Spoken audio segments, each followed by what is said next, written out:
Welcome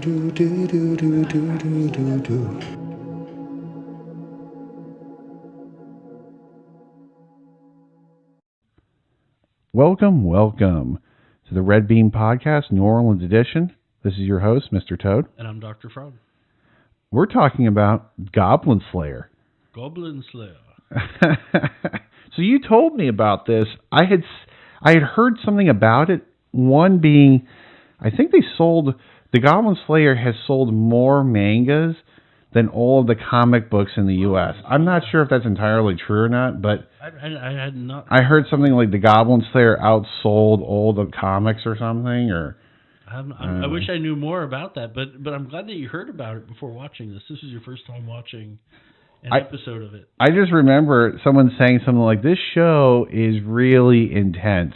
And I remember you were telling me it was really intense. Yeah, it's pretty intense. I think it's one of the only Crunchyroll shows I see that has mature in red. I can see why, because we're talking about the first episode.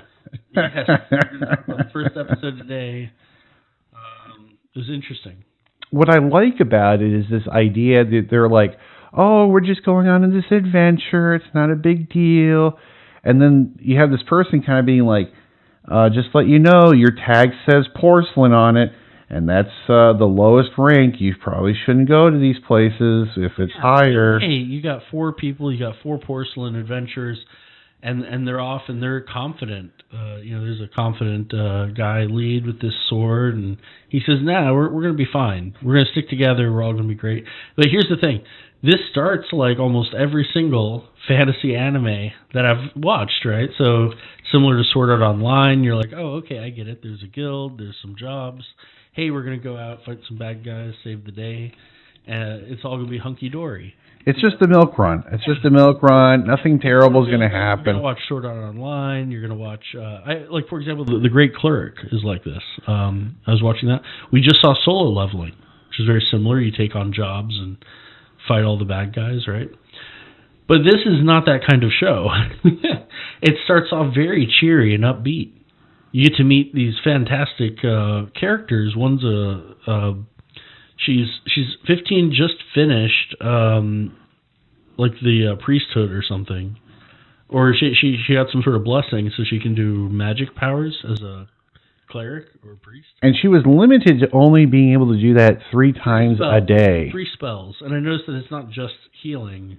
She was able to cast light. It was a different spell. I'm not sure what other spells she's able to do. There was a healing, and then there was a bright light. The holy light thing or something. They could blind people or... Yeah, and it lights up the room for a bit. But basically, we have someone who's a new adventurer. You're there with her, signing up for that porcelain adventure rank. I think they said there's 10 ranks. And some of the top ones are platinum, gold, and silver. And they run into a silver adventurer later on, but basically it just seems like run-of-the-mill generic fantasy anime where you're in an adventure world. You're gonna fight some goblins, level up a little bit, have some fun, make some friends. I'll tell you one thing: I felt very uncomfortable as they were going into that hole in the ground, that cave. Really? And you had the skeleton and stuff. And I'm sitting there like, oh, it's not a big deal. And they're walking by like, does anyone know what this is? I felt like they were such a... I could see it from a mile away. I was like, why does it seem like they're so unprepared? And then I kept thinking like, oh, wait a second, they're porcelain. Well, yeah. That was not good. First time out. Yeah, I'm just like, Well, here's the thing, though. So the reason I wasn't worried, one, it was like an antelope skull. So it's like, okay, you get some like 4-legged game skull. Like, okay, it's a little creepy. There's some bones around it. But they look like big bones. Maybe it was like a deer femur or something, right? But, anyway, the thing that I thought was a good detail is later on you find out that there's a goblin shaman there. Yeah. And now those sorts of, bones holding up a skull thing kind of make more sense, because it makes sense that there's a shaman there and there's all this shaman imagery throughout the cave. So I think it fits for the world that they were doing. But yeah, you got an uneasy feeling from that. You said they're not prepared. I know. I kept looking at them like, wait a second. And then what got me too, and I immediately saw it coming, was the guy who was leading that group, his sword was too long.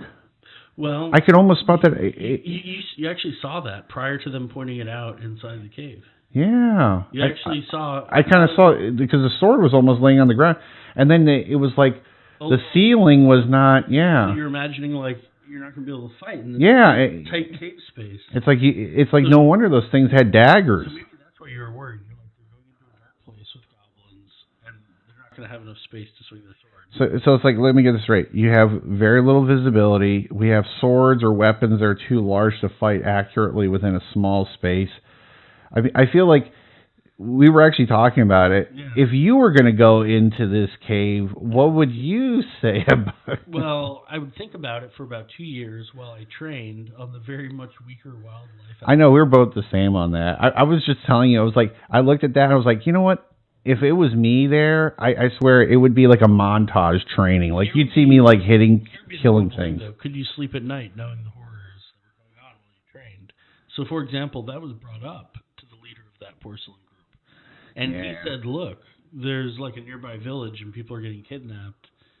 I mean, we got to do something. Yeah. We don't have time to just kill boars all day until we're max level, you know. There was this immediacy, but here's the issue with the immediacy. And this is when you have poor planning, is if you fail to plan, you plan to fail. That's one of those old sayings I hear all the time.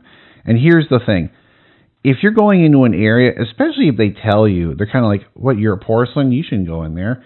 One, I would listen to them. And two, I would say, how do I go from a porcelain to what they were saying is a really good one, be a silver? How do you get to that point? And I feel like if you're going to be... So what you do is a smart thing and basically talk to an expert and say, you know, what path did you take? How did you become this? What can I do to emulate that? Because I feel like... Yeah. I mean, this is actually a very adult answer, right? I mean, if I want to get in shape, I go to a fitness instructor and say, okay, so, you know, what's my schedule? That's what I feel like. If I'm going in this world or something, and we're going to fight these monsters... and into goblin caves first thing. I'm not going to go in the goblin cave the first time. And how would you say this raid went? Would you just say too bad to the nearby villagers? Be like, whatever, it's my first day. What I would probably tell them is we have to wait until a silver cursing comes by, and we'll organize a successful attack. The equivalent of calling the 504 and saying we're going to wait here till the cavalry shows up. I'm gonna stay outside the burning building until the fire. I know, doesn't that make me seem bad? I kind of feel bad, but at the same time, like I don't want to die in there. So if you're in front of a burning building, you're gonna call the firefighters and wait for them to show up to go in, right? Sure. You're not gonna run in and pull out the dog or something. I don't know. I mean, I'm kind of like, there's a part of me that kind of wants to run in there, but at the same time, I keep thinking about how that episode went down. Oh, the third degree burn. Yeah, you might. Yeah. We'll have this first episode went down. Yeah. Oh, yes. And that's what we're here to talk about. I know. So I think our audience is wondering, like, how did this raid turn out with a bunch of porcelain warriors, a girl that just got out of school and can only heal or use her magic 3 times? How do you think, from a scale from either an F, like failure, or A, it was an excellent operation? How would you grade this as their first attempt going in there? Well, in terms of networking, A+. She really built some connections while on that tunnel. In terms of pre-planning, I would say 0. That was probably an F, yeah. That was an F right there. I mean, they didn't even set up, they just dove straight in a line. They didn't set up different lights along the way. They didn't even stick together. At a certain point, they separated them. Like, where did they go? You're right, because the cleric heard footsteps behind their group, thinking, are the goblins who's behind us? But instead of voicing it, they just stopped, and then the other two just kept wandering off. Yeah. So I think the biggest issue we have is there's no cohesion. There was no good planning. They didn't have really good equipment. Well, they even show this when the person was swinging the sword, and the monk in the group, she says, hey, stop swinging your sword. There's no chance for me to get in close. Yeah. So I think this is the first time all of them were fighting together almost. It seems like if you're going to be going out fighting goblins, at the very least, you guys have to have a good symmetry of maybe jump back, have the person punch, and then you jump forward again, and you start cutting, and then you back up, and then, got to go back and forth kind of deal.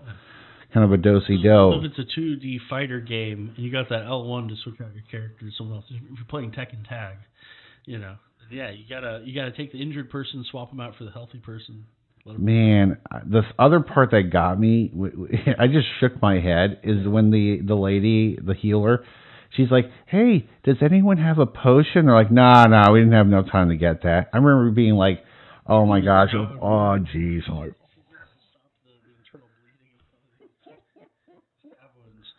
That's what I'm saying. Like, for me, whenever I play, and this is, I guess, my bias because of my RPG experience, but you can't get me not to carry some Phoenix Downs. So how about this? I used to max them out at 99, those old RPGs.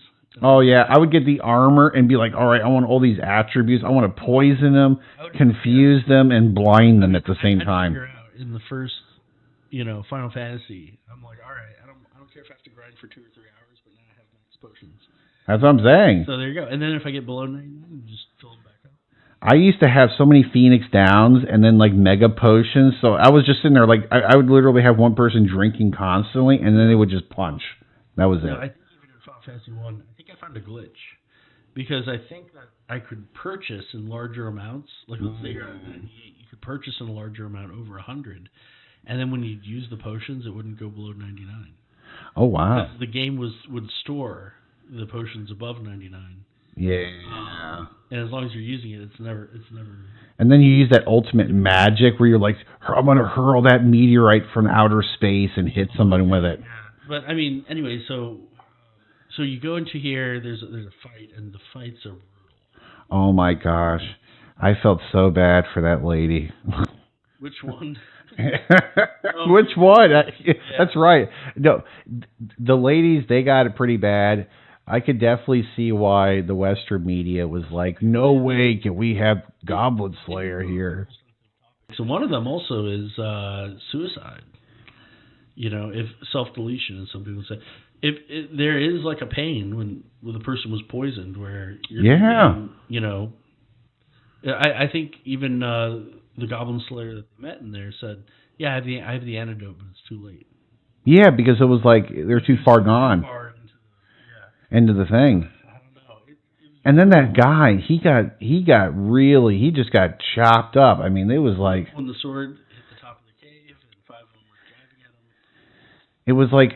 It was like, and you could tell he was full of rage and angry, but he couldn't think clearly. Like that guy couldn't even listen to that lady, even when she was like, "Hey, you got to stop swinging so I can run by." It was like it was like it went in one ear and it went out the other. So so back to what I'm saying is there was no cohesive communication. There was no communication in this group. It was just like, hey, let's show up. Oh my God, I can't believe what happened. You remind me of the consultant that goes into a business and always says it's communication is the problem. It's a communication. So it's just like, well, our production numbers are down. You're like, well, we need to communicate better. When you need to fix your adventure team that just got massacred by all these goblins. Oh, if they just got to communicate better. They need. Well, you know what? I will tell you, communication probably would have at least had maybe a couple of them would have survived instead of just that one lady, and that was about it. I think it's too much of a spoiler because it's one episode. I'm sure people have already seen it. Sure. It's been out for a few years. And it is. I would definitely say, not for the faint of heart. Yeah. What would you say? Yeah, because there is blood. And there's some nudity, and there is some, yeah. And you could tell that the ladies were... The tragic scenes where if there's nothing you can do to help because there's a massive goblin killing a friend, it's hard to get up and walk away to save yourself. You're like, I'm abandoning my friends. There's something about the hero or narrative of the story that just says you're supposed to throw yourself in the mix. But if you know it's not going to work out, you see this in Attack on Titan too. Yeah. The idea of, well, I'm only human, I got to save myself ultimately. And seeing that depicted instead of the normal heroism is different. What I liked about it too was it had that certain realism where as she's walking away, you could almost hear like that person screaming in the background. Yeah, and you're walking away hearing someone screaming, you're like, oh my gosh. This reminded me of Squid Games episode Oh, okay. You know. I haven't seen that show, but I that's have not seen that? I know. I have to see it. It's one of those shows on my list. I got to see it. Yeah. Yeah. Well, I'm sure we'll review it. We'll definitely review it. Quick. There's only a few episodes. Okay. But anyways, the Goblin Slayer, same thing. If you know what I'm talking about, Squid Game fans. Yeah. Having to walk away. And then you hear someone screaming in the background, like, "Help me! Help me!" And you're just walking over, like, don't even look at me. Yeah. Psychologically, and the way it's represented in this show, even in the other show, it's a tough thing to represent. Yeah, and it shows what happens when you're not prepared and you're going in a dangerous environment. Well, and it shows the realisticness. I mean, we think about something like, oh, the arrow hit me in the shoulder, 1 point damage, I'm fine. Because in the video game, your little sprite, at least 2D sprite in the older games, would be the same, even if they were hit. In more modern games like Fear and Hunger, in more recent games, if somebody cuts off your leg, then your character crawls. Yeah. They get damaged, and now you just don't have that limb to fight with. Yeah, you're limited for sure. Yeah. And there's a depiction of the hardness of what's actually happening if a sword goes through you. You don't just pop up the next day. No. I felt terrible when that lady got the arrow hitting her shoulder. My gosh. That's where the shocking part of this comes from, because if you go into it thinking, well, it's a generic fantasy anime, I was expecting for all the harem tropes, because there were 3 girls and a guy in this adventure party. I was like, okay, I'm ready for maybe a Kirito in Sword Art Online, or some of those more modern versions, like Kaiichi or something, but it isn't. It suddenly turns it on its head and becomes realistic. What Goblin Slayer is doing, and I think I hear other fans are talking about it, is Goblin Slayer is reviving dark fantasy. Oh, like Berserk. And yeah. Kind of this this. I like it because it's misleading in the sense that you look at the animation and you're kind of like, oh, this is like a kid's show, and then you're like, this is not a kid's show after episode 1. Adventure. We're going on an adventure. We're gonna get some treasure. Yeah, we're gonna get some treasure. The treasure is rescuing people who've been kidnapped, and hopefully they haven't been killed yet. Or then she even brings it up and we're getting kind of close to wrapping this. Of course. Is this idea that she's like, people that survive some of these traumas, sometimes they can never go back to being an adventurer again. Yes, I remember her saying that. Yeah. And when I heard that, I was like, you better believe I'm not going to be an adventurer if I'm stuck in that cave with those things. Oh my gosh. And it's really this is a great character building moment. Whatever loot she got from it, she used to buy chainmail for next time. She listened to the Goblin Slayer. The moral of the story is, listen to your... Look at the people who are alive killing goblins. Yeah, the people who have survived for many years, listen to them. You're right. But honestly, I'm still wondering the motivation of some of the characters. Both the Goblin Slayer, why he just slays goblins, and then also our main character. What's her motivation, and is it just, hey, I'm an adult now, I want to see the world, I want to grow? Or is there some other part of the plot of that character? What gets me here is this. Why become a strong priestess? What I would say about her, and this is what I'm impressed about her. Sure. Often we see, affirmative action hires, or we see people getting hired maybe not being qualified, or maybe these different positions. I know this is going to be kind of a crazy take, but this is the thing that gets me with this priestess. She experienced some of the most horrible things, because we and you both saw the first episode. Without making a TikTok about it. Without making a TikTok about it. But here's the thing. Here's the thing about it. She wants to come back and still be an adventurer, even after she saw what she saw. It would have been so easy to just say, hey, I just saw this. Oh my gosh, that girl back there, the monk. Did you see what happened to her? Oh, geez. I'm not going to do this. Well, I know. The priest is like, no. I'm like, let's team up. Let's find some people to continue adventuring with. That speaks character to me. That is so much character and so much bravery. Bravery, yeah. After you saw what happened to those people, I'm like, oh my God, did you see that guy? He got chopped to pieces back there. But I still want to go out and be an adventurer. And she still metaphorically hands over the business card to the Goblin Slayer guy and says, hey. And I like how the Goblin Slayer guy isn't just like, no, I work alone, get out of here. He was like, I guess we can infer, said, you need to get chainmail. Yep. And so they show up with chainmail. Yep. She shows up with chainmail, and now he's like, all right. You know what that tells me? It tells me a couple of things. And this is one thing I always say is one of the most powerful traits we can have. Sure. Of course, we have many traits. But this is one trait that I think can tell you the difference between somebody who can hack it and they can't hack it. Are you teachable? Can you go with humility and say, maybe my way isn't the best? Yeah. Maybe what I did wasn't right. Can I learn? And I think she learned to listen to this Goblin Slayer and saying, I'm going to wear this armor and I have a better understanding of the risk I'm putting myself into because I've seen how bad it can really get. And for her to be able to say, I want to keep going out there being an adventurer, it speaks volumes about her character, and I'm definitely more interested in watching more episodes. Yeah. What rating would you give this show out of 1 out of 10? 1 being not that great, 10 being awesome. What would you say? This is only episode 1, but for a first episode, it's always hard. I'm worried that the coolness is going to be hard to keep up after the shock value wears off from the first few episodes. Sure. I'm not sure where it's going, to be honest. I'm sitting at an 8. I'm sitting at an 8 too. Either 8 or 7.5. Yeah. Because here's the thing. I'm surprised we agree. I thought you would have gone higher. Yeah, because here's the thing. For me, I still have to have the characters grow on me to really get. And we only saw one episode. Yeah. That's all I've seen. But here's the thing. What I like about it is this idea that this girl looked at the situation and said, even though I saw it as bad as it gets, I still want to keep trying. Shows determination. Makes you wonder what's behind that.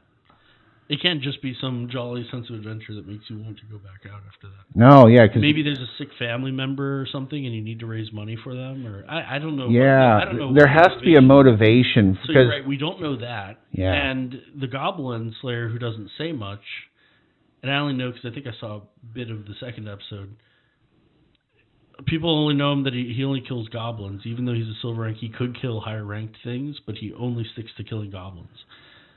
It sounds like he has his niche, and it sounds like to me that what I like about the Goblin Slayer, even though he kind of seems cold, the fact that he's giving her advice on what to do. Yeah, like covering her with goblin blood. Yep, goblin blood. Nope, we got to hide our scent. Our stench. What kind of animator? In an anime, usually anime, you want all of the characters all look clean and crisp. All look pretty, all look handsome. No, this one says, actually, I'm going to make sure that we're in a dark, dirty cave and everyone's going to cover themselves in blood. And it's like, what kind of artistic direction are you just like, you know what, this is going to be a gritty anime? That's why I knew it'd be gritty. As soon as he was like, yeah, we got to cover ourselves in blood to hide the stench. I like at one point where he was so efficient at killing. There's even one part where he kills this one goblin and he's dove the blade so far into the goblin. There's so much blood and he's just walking by. She's like, what about the sword? It's like, it's too much blood on it. I can't work with this anymore. He held it and looked at it. He's like, nah, it's just too bloody. It's not, you know. And he picks up the spear. He picks up the spear and he's like, all right, let's do this. That's attention to detail. If you actually, what would happen if you actually had a sword and you actually were getting 23 kills? Yeah. It would be covered with blood. It flesh on it. After a while, you're like, hey, man, this needs to get washed off or something. I don't know. Resharpen it. Yeah. I have to say, 7.5, 8. So far, yeah, I was going to 7.5, 8. I'll probably go 7.5. Yeah. But one of the things I would definitely say is this is a show not for the faint of heart, but if you like shows like Berserk, if you like dark fantasy, if you're okay with extreme levels of violence, this is probably going to be up your alley. And for me, I'm an old school kind of, I like my old gritty 80s stuff, 90s. And so I don't mind. Like, that doesn't get me sick when I see blood flying in the air. It remind me of things like Black Lion. Yeah. Not necessarily because of the stylistic stuff of how they depicted quick movements and fighting, but the dialogue. There's surprisingly little dialogue in both Black Lion and in Goblin Slayer. So most of it was told through the actions. Yeah. Well, I'm looking forward to checking out some more episodes on Goblin Slayer. Yeah. As we watch the show more and more, we're going to do some more reviews on it and kind of see where we fall into this show. It kind of brings me back to Dungeons and Dragons a little bit, too. Really, D&D? Yeah. A little bit of that, too. So I'm going to be wrapping this up. My name is Mr. Toad. I'm Dr. Frog. We'll be seeing you guys later, and hopefully you'll get to check out Goblin Slayer Episode 1. Thank you. Goodbye.